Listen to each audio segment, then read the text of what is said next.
un podcast out of phase. Bonjour à toutes et à tous, bienvenue dans le Talkback, le premier podcast qui fait parler les professionnels du son. Pour cet épisode 2, enregistré dans des circonstances bien particulières, j'ai le plaisir d'échanger avec Sébastien Bramardi. Connu pour être l'ingé son studio de Francis Cabrel, il a aussi travaillé en live pour des artistes de la scène française, tels que les Gypsy Kings ou encore Nolwenn Leroy. J'espère que vous prendrez autant de plaisir à écouter cet épisode que ce que j'en ai eu à échanger avec lui. Et c'est parti! Bonjour Sébastien Bramardi, merci de venir répondre à mes questions. C'est parti. J'aimerais d'abord te poser une première question qui est comment vas-tu ? Bien, on va dire, tant qu'on n'est pas malade, on est bien, surtout par rapport à ce qui se passe en ce moment. Non, ça va. On est obligé de rester chez soi et de s'occuper, on va te dire, entre guillemets. Là, je m'occupe beaucoup de mon fils parce que sa maman étant infirmière et ne pouvant pas le garder, donc c'est moi qui suis à la maison qui garde beaucoup le petit, et donc il fait les devoirs, donc ça me change. Et j'aurai à apprendre à parler français, à faire des mathématiques, mais sinon tout va bien. Génial. Alors, la première question que j'aimerais te poser, c'est à quel âge as-tu pensé au métier du son ? Alors, je pense que j'y ai pensé vers 14-15 ans. D'accord, donc relativement assez jeune. Tu savais déjà ce que tu voulais faire. Ouais. J'ai été disjockey de l'âge de 17 ans jusqu'à 19 ans. D'accord. Une boîte de nuit aux alentours entre Toulouse et Albi. Et voilà, et ça a continué Génial. à consolider mon idée, quoi. D'accord. Et donc, quel a été le cheminement qui t'a amené à la carrière que tu as aujourd'hui, en fait ? Comment on arrive de disjockey à la carrière magnifique que tu as aujourd'hui ? Quand j'ai voulu commencer à m'intéresser au son, au table de mixage et tout, en fait, j'avais vu à la télé un reportage un jour où ils avaient montré une grosse console de mixage. J'ai dit, waouh, j'avais dit, ça c'est. Waouh, j'aimerais bien piloter ce genre de choses. Ouais. Et donc j'étais au lycée, puis je devais passer mon bac et tout, puis je m'étais dit, j'étais allé voir. Moi, ce qui m'intéressait, c'était tout ce qui était création, faire des disques, faire de l'enregistrement en fait, faire des disques. D'accord. Donc en fait, j'avais déjà eu, je connaissais quelqu'un qui pouvait essayer de me, on va dire entre guillemets, pistonner pour D'accord. entrer dans un grand studio d'enregistrement, un des plus grands d'Europe à cette époque-là, qui était le studio Polygone à Blagnac. D'accord. Oui, oui.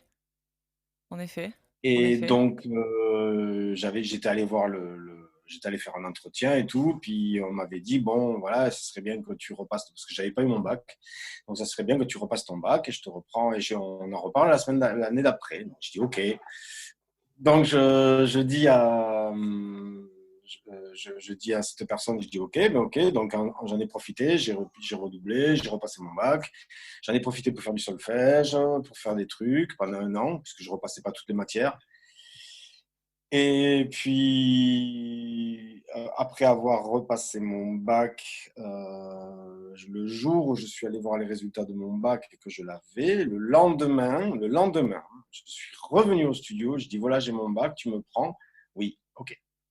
Et C'est j'y suis fou. resté 8 ans. Waouh.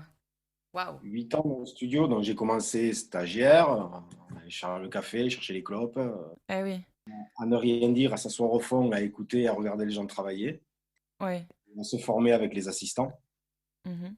Donc on peut dire que tu es un peu ce qu'on peut dire un produit brut en fait parce que t'as pas passé d'école en fait, tu as eu ton bac et, euh, et on t'a poussé dans le studio directement. C'est fou. Et C'est complètement... justement, pendant cette période, il y avait plein d'albums qui se faisaient parce que c'était un gros studio. Il y avait donc Foualier, il y avait les Négresses Vertes qui sont venus, il y avait Nougaro, il y avait Nino Ferrer, Armengo, Oui. il y avait énormément de monde qui passait et j'en passe. Et dont un aussi, Francis Cabrel, qui est venu faire son album, qui était l'album Samedi soir Oui, sur la Terre. Et on m'avait mis sur cette séance, et c'est là où je l'ai rencontré d'ailleurs. d'accord. Alors, j'ai l'impression que Francis Cabrel, c'est quand même une grosse partie de ton histoire professionnelle. Ouais, c'est presque toute ma vie. Alors, c'est effectivement une des raisons pour lesquelles je suis assez émue en fait de te retrouver parce que ben, mon papa étant un grand fan de Francis Cabrel, bah, ton travail m'a bercée en fait depuis toute petite. Et donc c'est quelque chose d'incroyable pour moi de te recevoir aujourd'hui par rapport à ça. Donc à ce moment-là, tu rencontres Francis Cabrel. Ça fait combien de temps que tu es au studio? Ça fait 6 ans à peu près que je suis au studio. Donc D'accord. ils m'ont mis comme assistant confirmé. D'accord, ok. Donc, parce que tu es petit assistant, assistant confirmé, petit ingénieur, ainsi de suite dans le studio d'enregistrement. À l'époque, c'était comme ça. De nos jours, c'est plus ça. Mais à l'époque, c'était toujours ça. Il fallait se battre aux portes pour entrer dans les studios Et d'enregistrement pour être bien assistant. sûr. Il fallait en vouloir. Il fallait en vouloir. Donc, sachant qu'on n'était pas payé non plus. C'est les échos que j'ai eus de certains de mes pairs, en effet. Donc, en fait, Francis est venu, on me dit, tiens, Francis Cabrel vient enregistrer au studio, tu feras partie de la séance, ce sera toi l'assistant de la séance. Je fais, ok, ça marche. Donc, c'est moi qui l'accueille, c'est moi qui accueille les musiciens, qui accueille tout le monde. J'accueille l'ingénieur du son, bien sûr, qui a été un de mes profs par la suite. Mhm. Et ça se passe magnifiquement bien. J'ai jamais, comparé à toutes les séances que j'ai faites, je pense que c'est la plus belle séance de ma vie. Je D'accord. m'en je m'en souviendrai toute ma vie. C'était la séance de Samedi soir sur la Terre, là où il y a la corrida, là où il y a Je Oui. t'aimais, je t'aimerai, là où il y a tout ça, il y a tous ces titres-là. Mhm. Et ça a été le.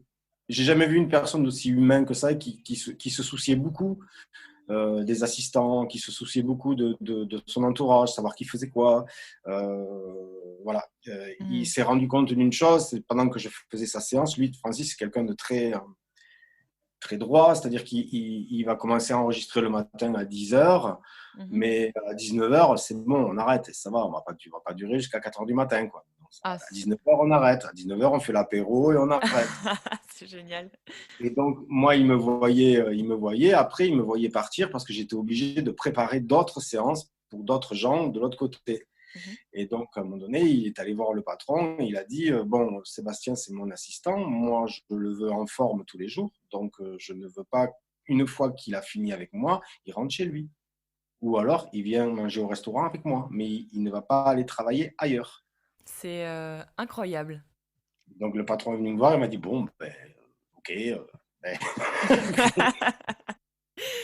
Tu te calmes, tu arrêtes de travailler. voilà. Et D'accord. ça, l'histoire après a continué. Il s'est passé plein de Bien choses sûr. entre-temps. Après, l'ayant connu sur cet album-là, après, je ne l'ai pas forcément revu pendant quelques années, mais je l'ai revu après par d'autres intermédiaires et par d'autres choses de la vie. D'accord. Et là, depuis le jour de nos jours, je suis toujours avec lui. C'est-à-dire que ça fait à peu près 25 ans que je suis avec lui. Magnifique. Magnifique. J'en ai 28. Donc, on peut vraiment dire que ton travail m'a accompagné toute ma vie. C'est ça qui est Je l'ai incroyable. rencontré, j'avais 25 ans, j'en ai 50. Magnifique. Donc, si je comprends bien, le plus gros de ta carrière dans tes débuts, c'était le studio. Comment tu en es arrivé à sortir de ton studio? Parce que ça, c'est pas commun non plus.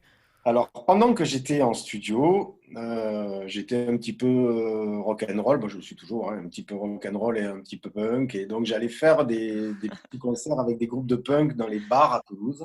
Et Génial. donc, j'allais sonoriser avec 3 francs 6 sous, avec ce qu'il y avait. D'accord. Ok.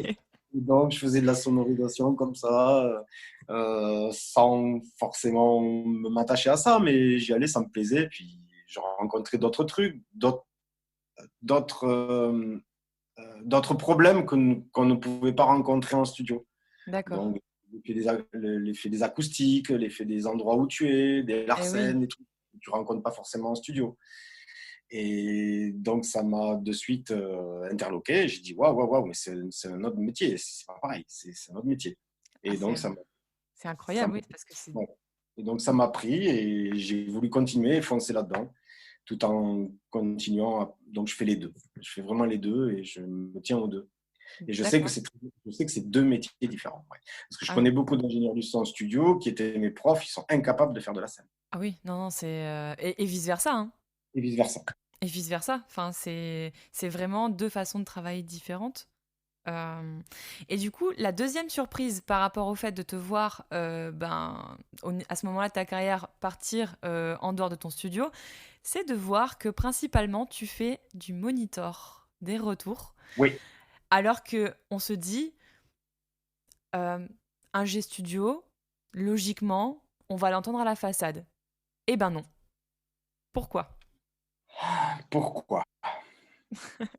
Parce que quand on arrive dans le milieu de la scène, pour te faire confiance, la première chose qu'on va te demander de faire, c'est de savoir faire un plateau correct. Donc, on va te mettre au plateau. C'est-à-dire que tu ne vas pas forcément faire, tu ne vas pas toucher la console, mais tu vas câbler. Câbler les micros, les retours, les trucs, on va t'apprendre à câbler tout ça. Donc, c'est les démarches à suivre, ce qui est logique. Et Mmh. si on ne comprend pas le câblage, on ne peut pas aller sur une console, puisque la console, elle reçoit tout le câblage. Donc, Tout si on à ne fait. comprend pas le câblage, ça ne sert à rien d'aller voir la console. Donc, j'ai commencé comme ça, à faire du plateau. Ça se passait super bien. Puis après, sachant que j'avais des notions en studio, savoir faire du son, j'ai compris vite comment faire du son dans des monitors. Et puis, après, la deuxième étape, on te dit, bon, OK, on te laisse faire des petits accueils en retour pour te faire la main, quoi. D'accord. Donc, et puis après, au fur et à mesure que tu te fais la main, il y a des gens qui t'emploient, comme des prestataires qui sont dans mon coin, qui tout d'un coup m'ont. Parce que travailler avec un tel, et moi j'étais là, et tout d'un coup ils m'ont dit bah, tiens, tu veux travailler, tu veux faire ci, tu veux faire ça, tu veux essayer de faire des retours, ok, ok. Puis ça se passait bien. Donc j'ai continué à faire des retours. En même temps, essayé aussi de faire un peu de façade avec d'autres personnes. Oui. Mais c'est vrai que je ne sais pas pourquoi. Les retours, c'est quelque chose de très difficile. Je ne dis pas que la façade, c'est Oh, facile. ah non, non, les retours, c'est très compliqué, hein. Je ne dis pas. Non, non, c'est très compliqué parce que il faut aussi, c'est un mix, quoi. Ah C'est un oui. joli mix que tu dois faire. Par contre, quand tu as un retour, si tu as 8 musiciens, c'est 8 mix. Bon, Oui. pas la même chose. Oui. Le son, il est peut-être plus cru, plus brut. En façade, il faut que ce soit très joli, très ample. Ouais, il faut que ce soit un disque, quoi. En Oui. gros. Oui, les gens, c'est ce qu'ils veulent, en tout cas. Voilà. Donc, en fait, eh ben, un jour, je me suis occupé. Francis faisait souvent ce qu'il fait encore d'ailleurs, il faisait les rencontres d'Astafor. D'accord. Les rencontres d'Astafor, c'est un stage pour des stagiaires ou c'est un stage d'écriture. Génial. C'est un stage d'écriture où il y a des gens qui viennent, qui sont compositeurs, auteurs, interprètes, musiciens, Mhm. peu importe, qui sont tout. Et ils se sont mis ensemble et pendant 15 jours, ils doivent composer 10, 15, 16 chansons et les mettre sur scène après pour le dernier jour. C'est énorme. Voilà. Ça se fait depuis, on en est au 40e. Waouh. D'accord. Donc j'ai commencé très tôt là-bas et on m'a demandé de faire les retours des rencontres. Donc j'avais plein de musiciens qui arrivaient, plein de trucs, plein de chanteurs différents. Chaque chanson, c'était un chanteur différent ou une chanteuse.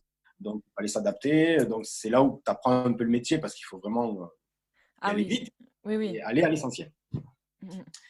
Et donc après, en même temps que j'ai fait ça, un jour, j'ai demandé, parce que j'avais plus de boulot, j'avais plus rien, puis j'ai demandé à Francis comme ça, je lui ai dit, voilà, est-ce que je pourrais venir sur une de tes tournées, juste même pour pousser des caisses? Oh là là, c'est incroyable de demander ça comme ça. C'est magnifique. C'est magnifique. Il m'a répondu, il m'a dit, ben oui, oui, je veux voir. Et puis donc, il a réussi à me mettre dans l'équipe son. Donc j'étais au plateau. D'accord, c'est incroyable. Donc je faisais le câblage, j'étais avec l'ingénieur du son retour et l'ingénieur du son façade, et c'est moi qui faisais le plateau, tout le plateau. Mhm. Et ça a duré une tournée. Et bon, comme ça se passe, ça faisait des années qu'il était avec ces ingénieurs du son là, avec qui il tournait. Un jour ou l'autre, il en a eu un petit peu marre parce que ça se passait pas forcément très bien. Oui. Et un jour ou l'autre, il a voulu tout changer, alors que c'est dur à Francis de lui faire tout changer parce qu'il n'aime pas ça. Mhm. Il est très humain, donc il n'aime pas ça. Et oui.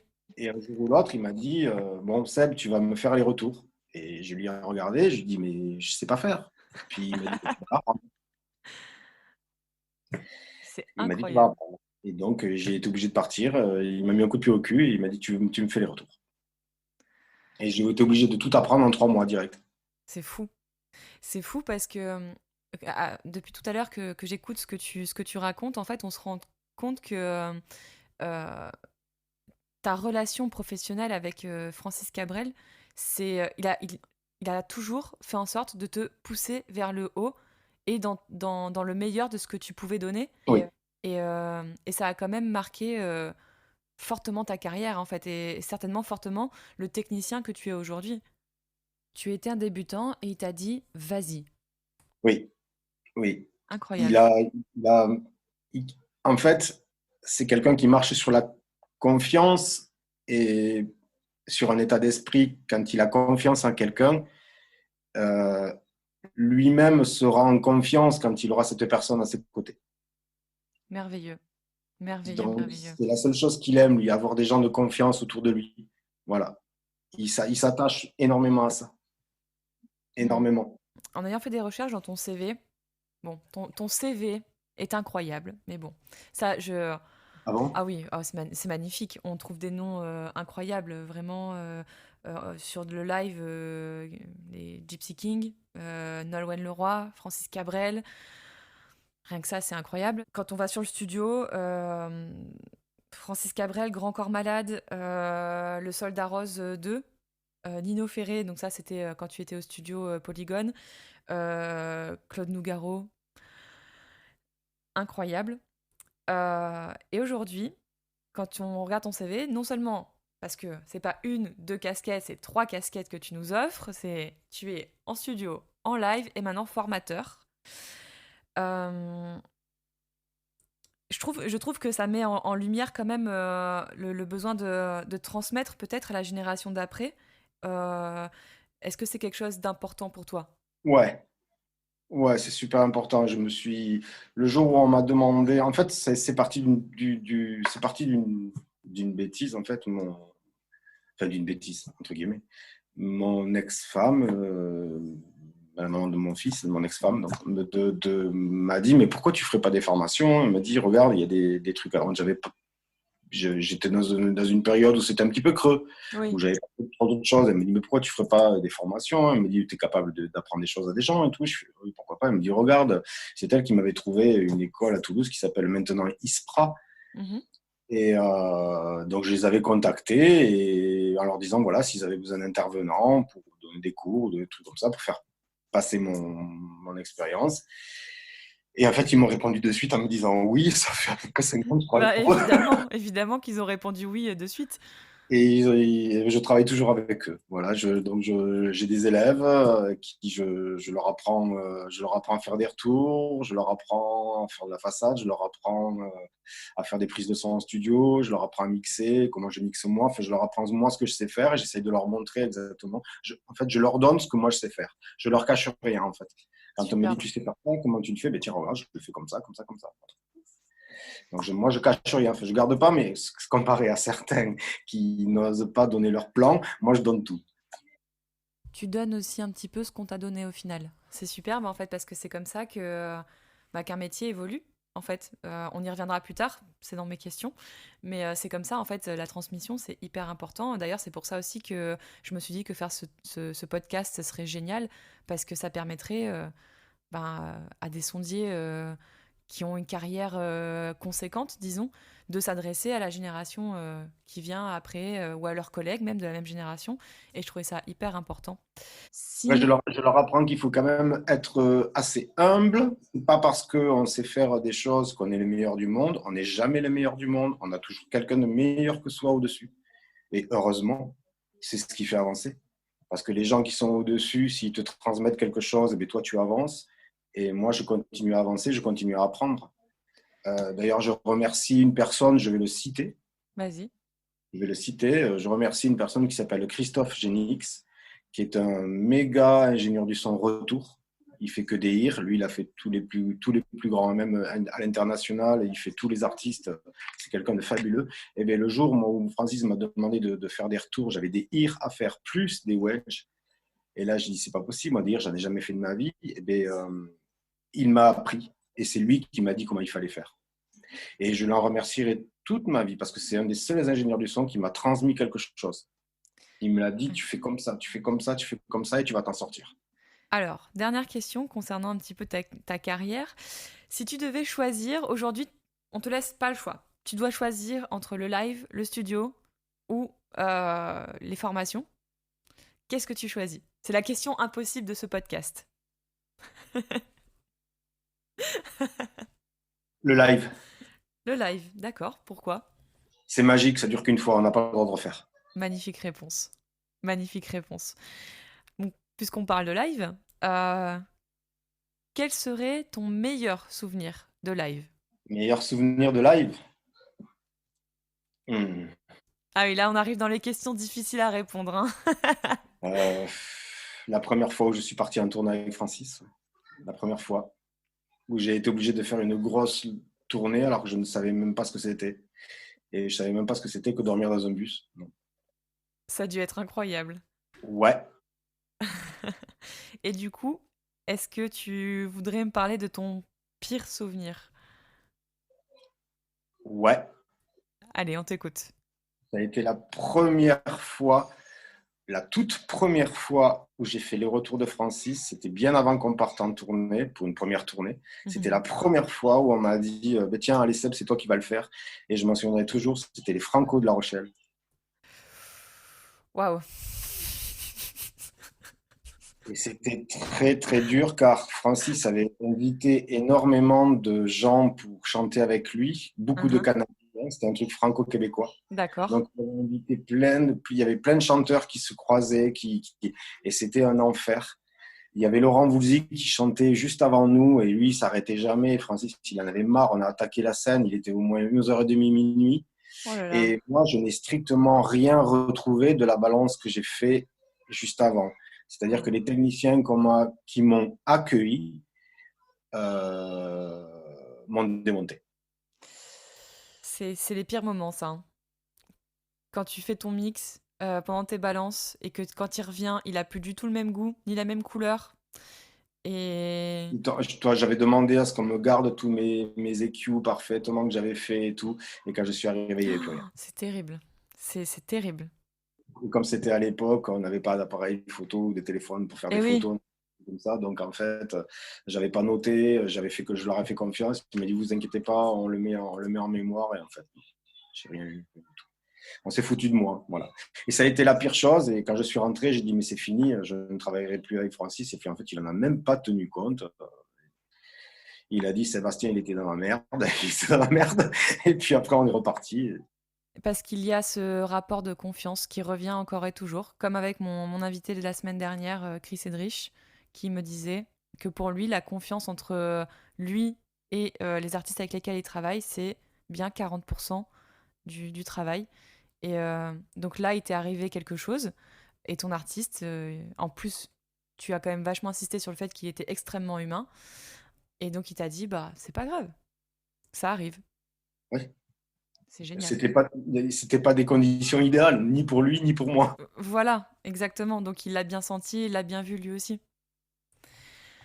Alors, une autre question impossible. Il ne doit te rester qu'un seul micro sur Terre. Lequel tu choisis pour le studio? Lequel tu choisis pour le live? Pour les deux. Pour le studio, je prendrais un U67. Pour la scène, je prends un SM57 tout court. Ah, ça y est, ça c'est la question. En général, j'attends cette réponse. C'est une question un petit peu orientée. Tout simplement parce que, comme tu sais, je suis très amie avec Jean-Baptiste Co. Et il est fan de SM57. Et il m'a glissé dans l'oreille que c'était certainement un petit peu de ta faute. C'est un micro qui est polyvalent, qui coûte pas cher et tu peux le mettre surtout quand il est neuf. Franchement, ça sonne super bien. Superbe. Et pourquoi choisir le Neumann pour le studio? Parce que je trouve qu'il a une restitution très correcte et homogène de ce qu'il peut capter. D'accord. Superbe. Si je te dis première console, celle qui a marqué tes débuts, quelle console tu me citerais? Alors en studio, ce sera la Nive VR60. D'accord. Et en live, du coup? Midas H3000. Waouh! D'accord, superbe, superbe. Et du coup, la console de croisière, celle avec laquelle tu as passé le plus de temps, celle qui a marqué en fait toute ta carrière, disons, qu'aujourd'hui tu pourrais encore t'en servir sans souci. En live ou en studio? Les deux, toujours. Les mêmes.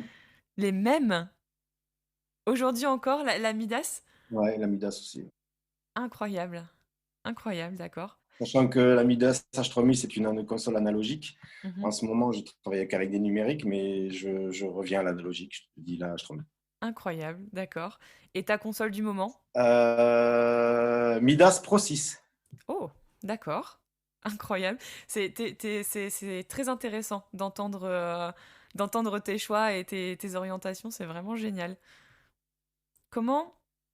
euh, donc toi, tu te présentes... Alors, je vais faire une parenthèse là-dessus parce que j'ai adoré ça. Tu te présentes comme un artisan en mécanique musicale. J'adore, j'adore, j'adore, j'adore. Vraiment. Et du coup, la question qui va suivre, c'est comment est-ce que tu vois, du coup, l'avenir de la mécanique musicale? Euh, bah déjà, je pense que je suis un petit peu en retard par rapport à elle. D'accord, Parce que tout ce qui se fait de nos jours, dans tout ce qui est scène. Moi, je suis quelqu'un qui n'est pas forcément tout ce qui est musique synthétique. Moi, je suis énormément acoustique. J'aime d'accord. beaucoup. Donc, en fait, tout ce qui est machine et tout, ça ne m'intéresse pas. Ça ne m'intéresse pas parce que moi, j'ai envie d'avoir un être humain en face de moi en train de jouer et je n'ai pas envie d'avoir une machine. Donc, Ouais. voilà. Je sais qu'un être humain, il peut me sortir quelque chose et l'heure d'après, il peut me sortir une grosse merde comme il va me sortir quelque chose de fabuleux. Mhm. Et qui va te faire pleurer ou qui va te faire rire. Alors qu'une machine ne te fera pas pleurer, elle te fera pas rire. Donc en fait, je pense que je suis en retard au niveau de tout ce qui est dernier cri de synthé, des boîtes à rythmes et tout ça. Mais ça m'est complètement égal parce que c'est pas mon truc. Mhm. Donc en fait, je pense être en retard par rapport à. Par contre, j'essaie de quand même de me mettre à jour sur tout ce qui sort au niveau des modèles De de console. son, de tout. Ouais. Mais après, tout ce qui est, on va dire, production musicale, ça m'intéresse pas. D'accord. Je préfère laisser ça aux autres, à ceux qui s'intéressent, qui sont beaucoup plus musiciens, Mhm. plus que techniciens. Bien Euh, sûr. voilà. Après, je m'intéresse énormément à mon Pro Tools, à tous vos derniers plugins qui sortent, à toutes les vieilles machines que j'ai aussi. Voilà. Donc tu travailles exclusivement sur Pro Tools. Oui, Ok, d'accord. Et du coup, est-ce que tu as eu l'occasion de travailler sur des Avid en live, peut-être? non, Non? D'accord, ok. non, j'aurais bien aimé. Bah peut-être qu'un jour, qui sait? Ben, j'ai pas eu l'occasion, mais ça va venir peut-être, j'espère. Il faudrait que j'aille faire une petite formation quand même pour savoir comment ça marche, mais bon, sinon, oui. Bon, je pense que je m'en sortirai parce que j'utilise Oh, Pro Tools depuis 20 ans, donc je pense que je m'en sortirai. Mais bon, je pense après, aussi. chaque console a son ergonomie, il faut y rentrer dedans et c'est pas pareil, quoi. Enfin, voilà. Mm, mm. Mais du coup, c'est vrai qu'avec ce que tu viens d'expliquer, je comprends mieux ton choix de dire non, mais moi, l'analogique, c'est mon truc, en fait. Et c'est vrai qu'en fait, ça peut être rarement traître, l'analogique, même en live. C'est pas traître, ça fera pas. Ça va pas ne plus marcher et on sait pas pourquoi, en fait. Et c'est solide, tout simplement, et humain. Ça marche très bien. Et ça marche très bien.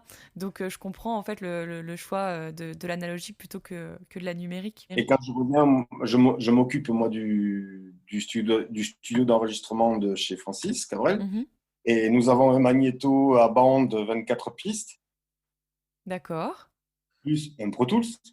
Et Ok. donc, les rythmiques, nous les enregistrons sur bande, sur 24 pistes. Et après, nous faisons le transfert sur Pro Tools. Incroyable. Et on enregistre Incroyable. tout en analogique, avec une console analogique, un magnéto analogique. Est-ce que c'est important pour toi d'être dans cette démarche-là, d'aller chercher le... J'ai envie de dire le vrai, mais est-ce que c'est vraiment le bon terme de dire le vrai? Parce que un enregistrement qui est directement numérique, est-ce qu'il est plus faux qu'un enregistrement fait sur bande? Je sais pas, je peux pas, je peux pas le dire. Après, voilà, tout dépendra, on va parler entre guillemets techniquement. Oui, Plus la fréquence d'échantillonnage est élevée, plus le son est mieux.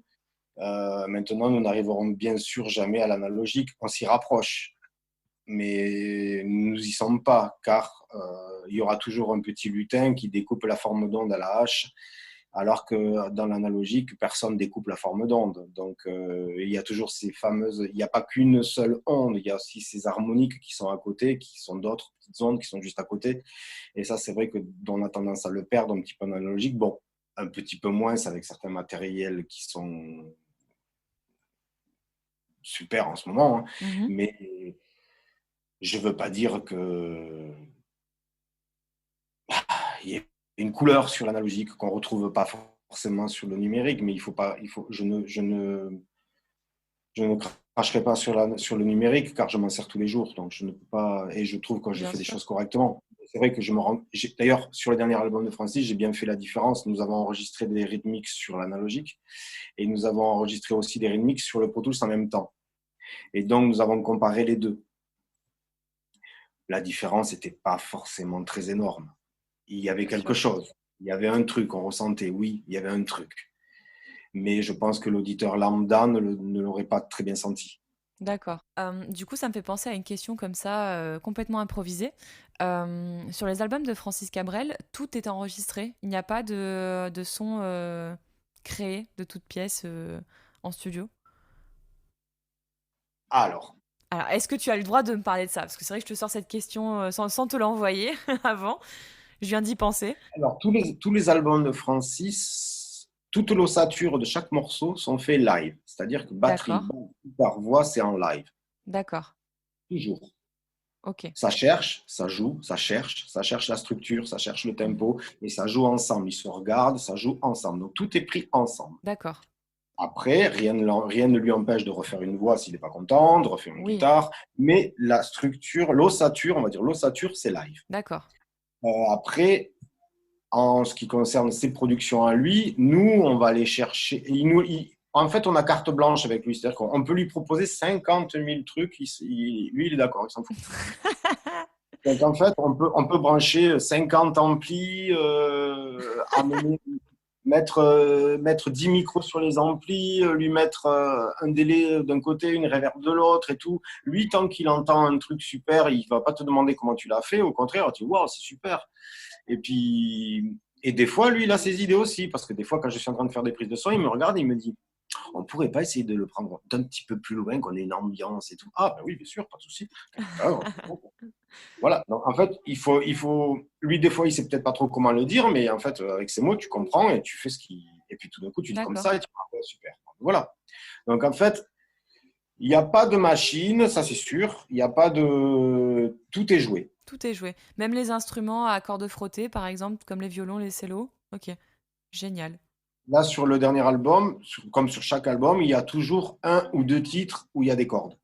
D'accord, oui. Les cordes sont enregistrées souvent à Paris et il y a souvent 19, 20 cordes ou 25 cordes qui c'est écrit, c'est joué, c'est pris. D'accord.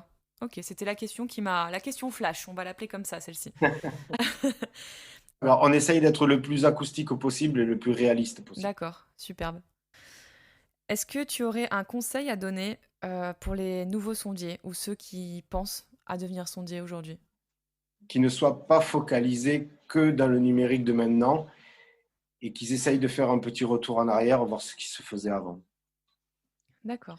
Car moi, je viens de la bande analogique et quand je voulais couper un refrain, il fallait que je coupe la bande. Maintenant, avec le Pro Tools, il suffit de mettre un coup de souris. Ah oui. Mm. Et c'est donc se souvenir de ça, ou même pas se souvenir, mais aller voir comment ça se faisait avant, je pense que c'est important. Oui, Ouais. je pense Surtout que... ne pas écouter très fort et qui protègent leurs oreilles. D'accord. Quand tu dis protéger leurs oreilles, tu parles de façon générale? Qui se protègent les oreilles. Ben, ne pas écouter la musique à donf dans une voiture parce que c'est une question de résonance, ça ne sert à rien. Bien sûr. Tu te détruis les tympans. Ne pas mettre les casques à fond et ne pas écouter du MP3 parce que c'est les pires plages de fréquences qui sont les plus horribles dans l'audition. D'accord, super intéressant. Super intéressant. Et du coup, est-ce que tu es partisan euh, parce qu'il y a aussi se protéger les oreilles quand on travaille? Si c'est toi qui travailles, tu sais comment tu travailles. Donc, je pense que Ah tu oui, pas. Voilà. Après, quand je vais voir certains concerts, c'est en tant que spectateur, c'est dur, hein? je prends mes protections. Voilà, car je ne sais pas sur quoi je vais tomber. exactement. Est-ce que c'est dur pour toi d'aller, dans un concert et de pas faire de déformation professionnelle en te disant: «Ah, j'aurais pas fait ça comme ça moi». Non, malheureusement, j'analyse tout et c'est Ah, horrible. c'est terrible. C'est terrible. Alors, par contre, quand, quand le son est super, que le show est super, j'oublie tout. Je me laisse emporter. D'accord. Est-ce que c'est pas ça aussi, le revers de la médaille de notre travail, d'être oublié quand on travaille bien, en fait, mais d'être remarqué quand on travaille mal? C'est exactement ça. Si tu veux bien, on va garder ça peut-être comme mot de la fin, à moins que tu veuilles rajouter Non, quelque et chose. tu as exactement raison. C'est vrai que moi qui fais de temps en temps de la façade aussi, euh, quand les gens se lèvent à la fin du concert et viennent te voir et te disent merci, le son était super sympa. Eh ben, le son était vraiment cool, je vous remercie, ça fait énormément plaisir, mais c'est très rare.